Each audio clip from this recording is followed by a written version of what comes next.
लोकसभा निवडणुकीच्या पार्श्वभूमीवर महाराष्ट्रात पुन्हा एकदा राजकीय भूकंप होत आहे। एकनाथ खडसे पुन्हा एकदा स्वगृही परतणार आहेत। आपण भाजपमध्ये आज शनिवारी प्रवेश करणार असल्याचं एकनाथ खडसे यांनी सांगितले।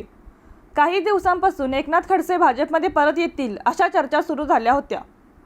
काही दिवसांपूर्वी एकनाथ खडसे दिल्लीला जाऊन आले, त्यानंतर या चर्चांनी आणखीन जोर धरला। दिल्लीहून परतल्यानंतर एकनाथ खडसेंनी सूचक विधान केलं होतं। असा काही निर्णय एका दिवसात होत नसतो। कार्यकर्त्यांना, सहकाऱ्यांना विश्वासात घेऊनच निर्णय होत असतात। अशी कोणतीही प्रक्रिया मी आतापर्यंत केलेली नाही, त्यामुळे आता या सर्व प्रश्नांना मला पूर्णविराम द्यावासा वाटतो। जेव्हा अशा संदर्भातला विषय येईल तेव्हा मी त्याबद्दलची माहिती तुम्हा सर्वांना देईन, असे खडसे म्हणाले। एकनाथ खडसे 2014 मध्ये मुख्यमंत्री पदासाठी इच्छुक होते, परंतु पक्षाने त्यांच्याऐवजी देवेंद्र फडणवीसांना मुख्यमंत्रीपद दिले।